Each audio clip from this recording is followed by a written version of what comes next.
Hello, it's Robin again, and good morning, good afternoon, good evening, wherever you're located. I just welcome you to video 2 of my life testimony.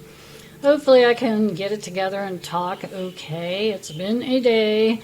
Go to the eye doctor an hour away and ended up there 4 hours. So anyway, back home. I hope you can't hear my baby chicken peeping that got separated from its mom. I have had 8 little baby chickens, and that's part of the story. I need to incorporate more of my life now, what I'm doing. So it's interesting. Never bored, I'll say that much. Hopefully this microphone's picking up well enough also, because I do have a soft voice, but even that's changing in my life. I think actually when my dad had put me down so much, it was like I had nothing, important to say, or they didn't want to hear what I had to say, or couldn't have emotions, anything. So anyway, so even my voice is getting louder, I believe. So we left off when I was younger, and repressed memory or blocked memory or whatever. And one thing I wanted to mention is that God directed me to a ministry that I've been studying with some, and I'm actually going to meet with someone to try to get at that blocked memory. So anyone wants to pray for me, I will probably need it, because who knows what.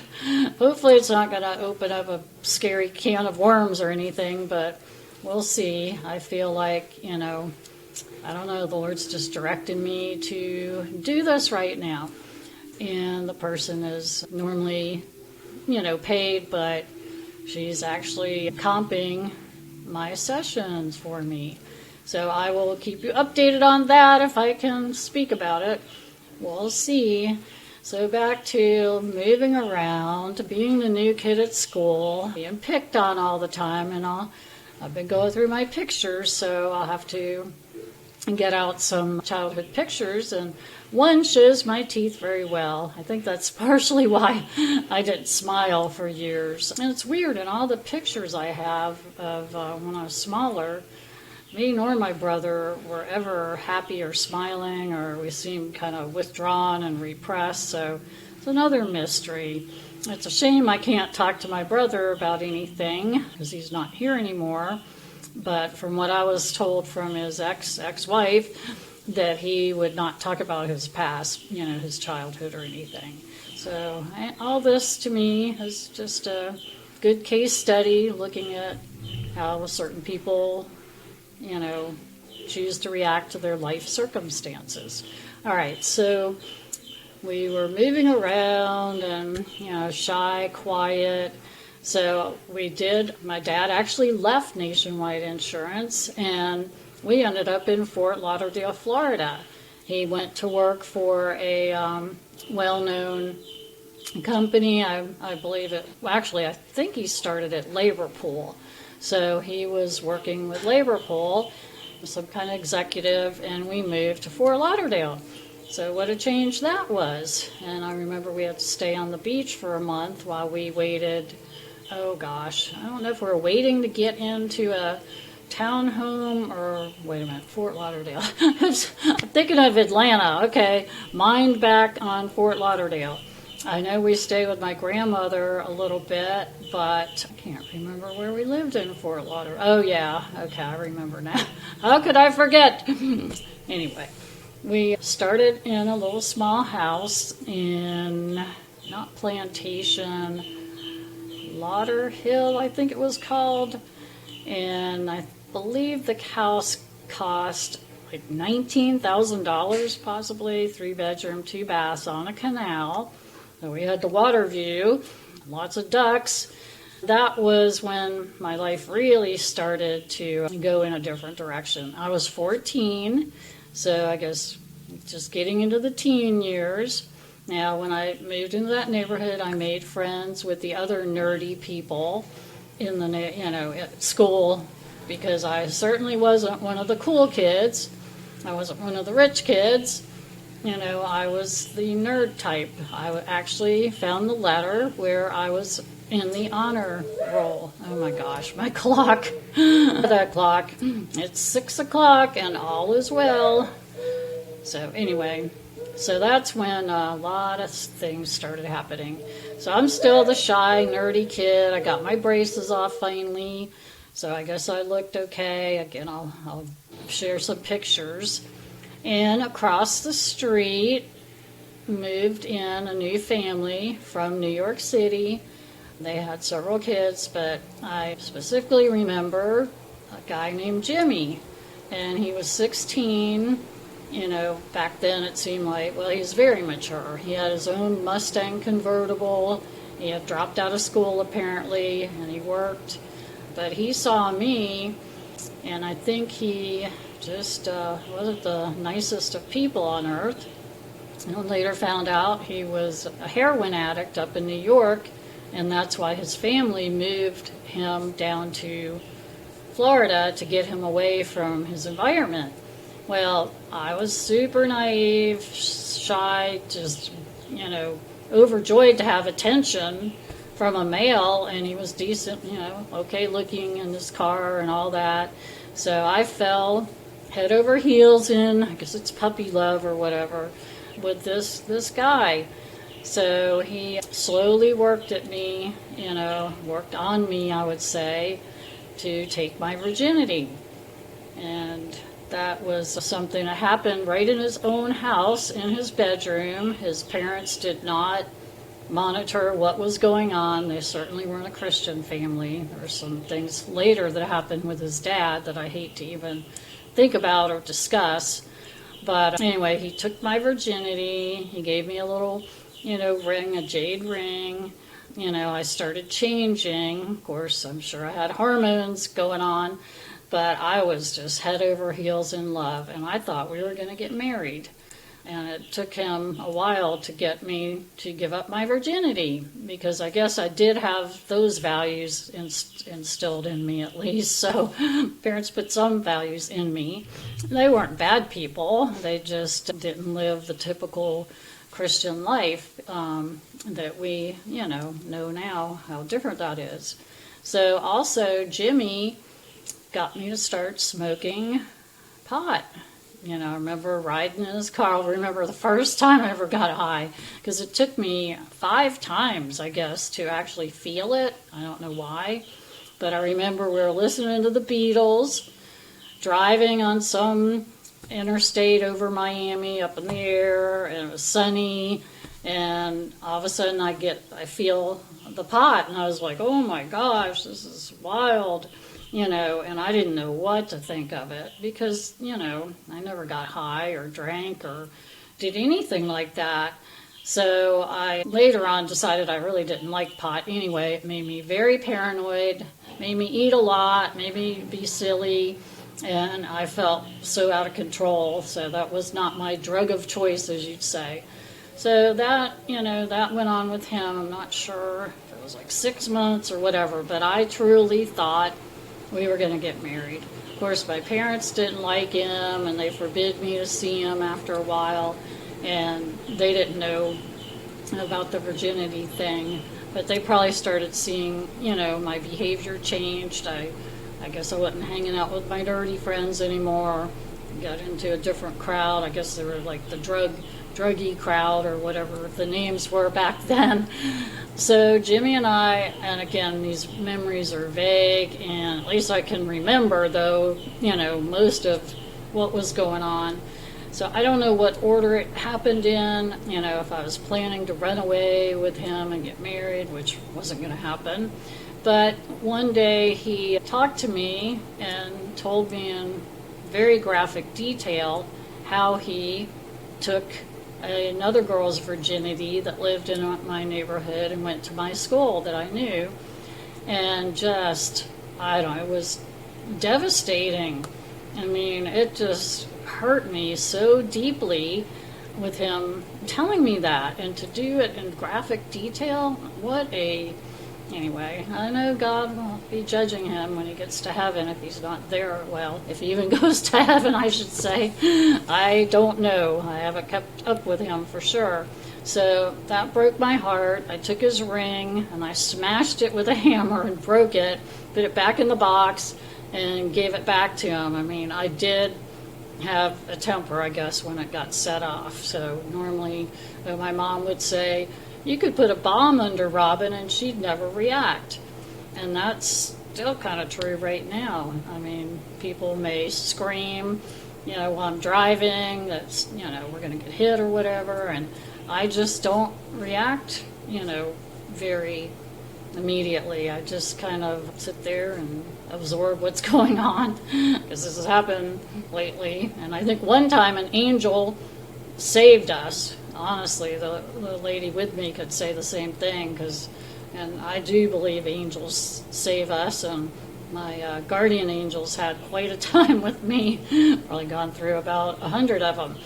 But yeah, we were driving in Charlotte, and I was, driving down the road in some, trafficy area, and some huge SUV was coming right at us, and of course my friend's screaming, I'm driving, and I just kept driving, and I knew that SUV should have hit us, and it would have been on my side, and somehow it's like I just avoided it and went on.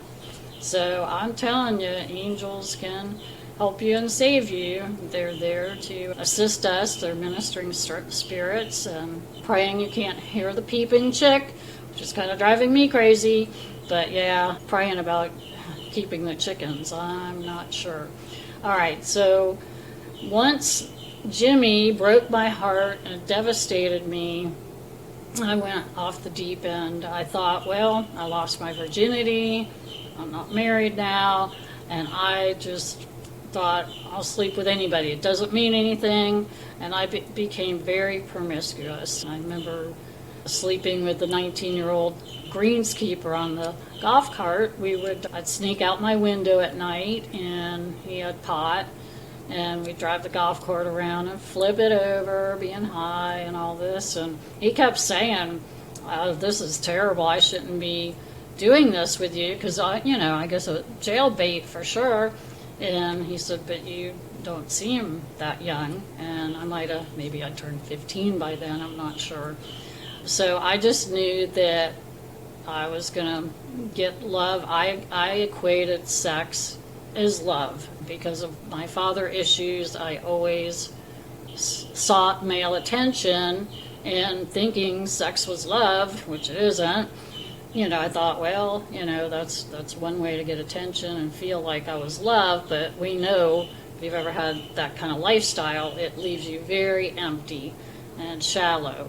So on top of whatever happened in my younger years, I started, piling up shame, just self-hatred with myself, self-unforgiveness. I didn't know any of that stuff. So I was on the path to doing a lot of drugs and sleeping around and partying, as much as I could. There was a place down there that would have concerts, kind of like Six Flags in Atlanta, where they have a separate concert area. So I remember I was dating one guy that was dealing every kind of drug. And I found out later his mother was helping him deal too. He had one of those jackets, army jackets with all the pockets, and in each pocket there'd be like a different drug, and things. So I was hanging out, of course, I was, getting free drugs and doing all that. Now, again, I thought I was going to marry him, but that wasn't to happen either. So again, a lot of it may be garbled as to, time frames of what order, what happened. But I know ultimately I decided to run away because whatever my dad had done had damaged me so much that I was still saying, I hate you. He wouldn't. He was all sarcastic. That's when I was reading in my room. I'd just hide out in my room. I didn't have a TV in there. And then he would criticize me when I'd come out, the princess has decided to join us, and that kind of stuff. But I just remember screaming at him, I hate you, and all that. So I did get to go to one little dance in school, but I started my runaway process. I think the first time, well, there's another story I didn't tell you. My dad somehow had some kind of family ring, and for some reason he let me wear it. I think it was a ruby or something. I don't remember much about it, but at school there was the school bully, and again, I'm timid and I've never fought anyone in my life still. So the girl took the ring from me and wouldn't give it back. And I didn't know how to get it back. And my dad, when I came home, and he said, "Where's the ring?" I said, "This, girl at school took it." And he said, "Well, you don't come home if you don't have that ring." And my mom thought to herself, "Oh boy," because I was very hard-headed, apparently, as a teenager too. My dad would say, "You would argue with a brick wall." I mean, I guess I had to think I was right. I don't remember that part of me, but apparently it was there. So I didn't have the ring, so I didn't come home, and I slept in some girlfriend's closet all night. I was cramped up in the closet in the dark, who knows what spiders were in there and stuff. It was Florida. So, I did that one night, and, that was my first little adventure of running away. After that, I got mad at my dad about, I don't know again if I was trying to run away with Jimmy to get married or the other guy with all the drugs to get married. And my dad, of course, Mom and Dad forbid seeing these guys. They knew they weren't good guys. So I ran away to protest not being able to see these guys. So that was the start of the runaway. And I had a friend that my mom advised me not to hang out with her. She wasn't the right type of person we wanted to be around. My mom was into status and money and all that, which we ended up getting later in life, but not right then. So my friend at 15, we were hanging out at the beach. It was a great place for Lauderdale Beach to hang out, especially when they had spring break. We would go down there. We'd ride the bus or hitchhike down there and blend in with all the students partying, and we didn't look our age. We looked older. So we had all kinds of fun down there. But we met these two guys down at the beach. Again, these are strange guys. They were probably in their 20s or so. And we were talking to them, and they said, "Well, we're going to California. We'll take you if you'd like." So, my friend was like, yeah, we'll go to California. That sounds great. We're like so stupid teens. And again, the situations I was in, God had his hand on me, because there was just no way that,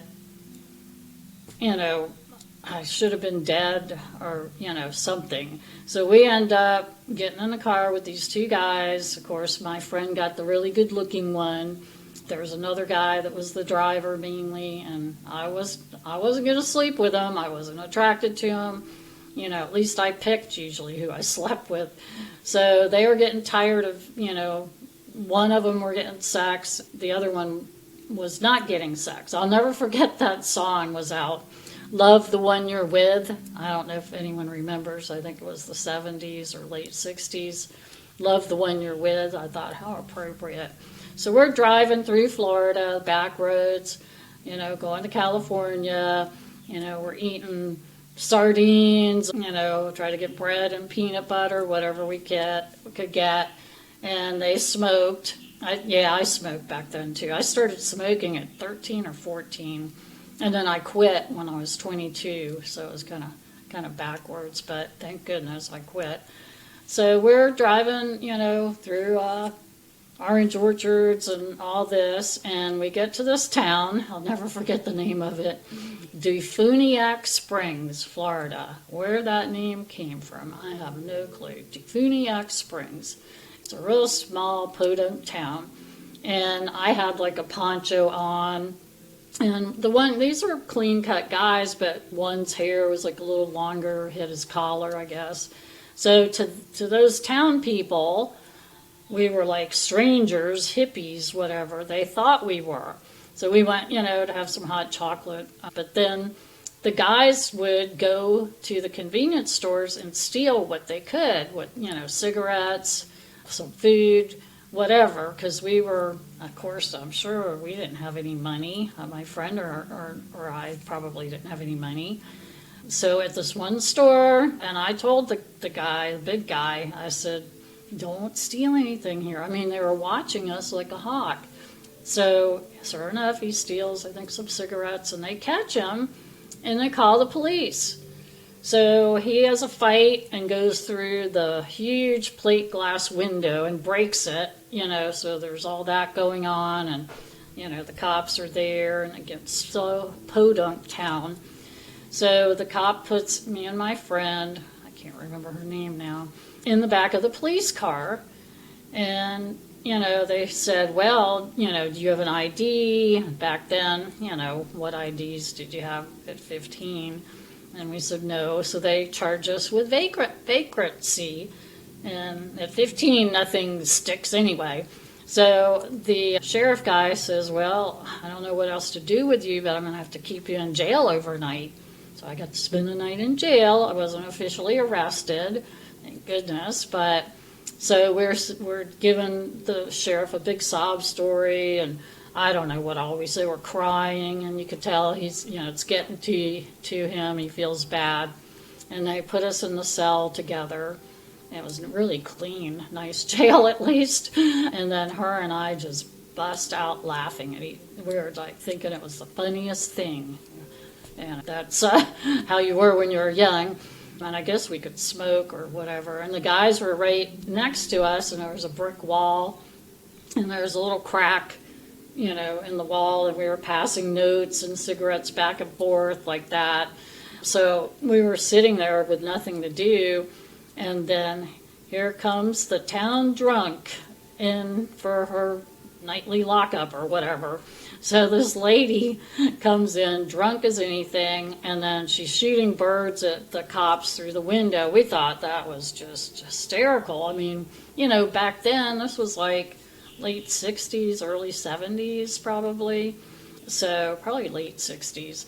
So all this stuff to us was just unbelievable, and I got to eat powdered eggs the next day for breakfast. So one of our parents had to drive, and here we were gone for, I don't know, a couple days or so, and we were not even barely halfway through Florida going to California. Oh, the other thing that happened is the guy that I wouldn't sleep with got very annoyed and was going to dump me in Mobile, Alabama by myself. So thank God we did. I mean, there's all kinds of terrible things that could have happened, and I got saved from that. But yeah, my friend said, yeah, if you don't sleep with him, they're going to drop you off in Alabama, Mobile. And I thought, oh my gosh, what would I don't know anyone that did have cell phones back then, that's for sure. So that would have been a mess. So I guess God intervened to, get me saved out of that situation. So my girlfriend's mom drove up to get us. Again, it was hours of driving. And I was so relieved in a way that my parents didn't come. And I had gotten a bunch of oranges, from the orange orchards on the way. I had a bag, and so I thought, well, I'll give my mom and dad a present, of some oranges, and maybe they won't be that mad at me. Wrong. Nope, that didn't work at all, but I tried to be on the positive side. They were so mad. I've never seen them act like this. Both of them started beating me on the back with their fist, just so angry at me. And I guess they chose my back so that, if there were bruises, they weren't seen. And I was like, oh my gosh, this is crazy. Never seen them act like that. My dad, I don't think really hit me. He would hit my brother with a belt a lot because my brother was always acting up. So that was one of my runaway trips. And then I know one time, same girl and I were running away, and we were running by the mall. We were, I don't know what we were doing at the mall or meeting somebody or whatever. I think we even got wigs at one point. We were trying to disguise ourselves, and So we had some police pick us up and bring us in because my mom would call and report that I ran away. And so we were in the police station, and they were saying, let's look at you. Do you fit the description?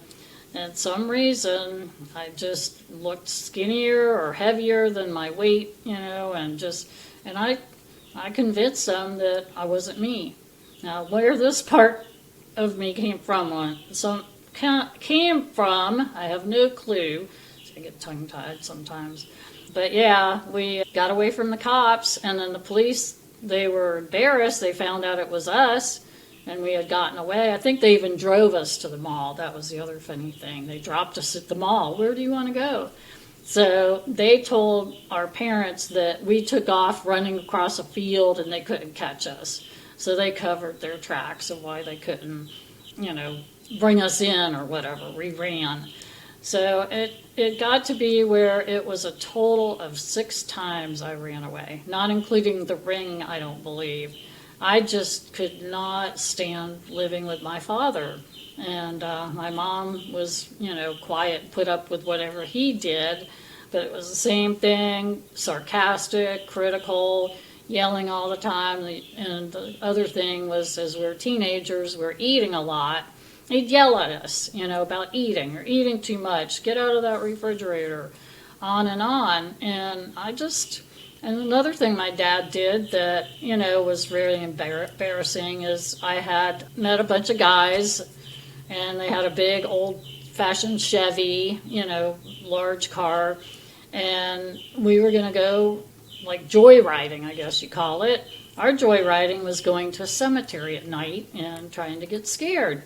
Boy, did I mess with a lot of spirits. That's probably why some of them followed me through life. But I was getting in the car, and my dad comes out, broad daylight, in front of the neighbors, calling me a slut. You slut, and all this. And I'm like, oh my gosh, what is going on here? So my cat just walked up, Lily, and you probably know Vader. Not many people know Lily because she's shy. So anyway, 6 times I ran away, and my mom said at the 6th time she gave up trying to get me back, that she just figured it was hopeless, that she wouldn't try to get me to come back home. So I proceeded to live first with a married couple that lived in a 1-room house. We all lived together. I don't know, I met them through my friend, I guess.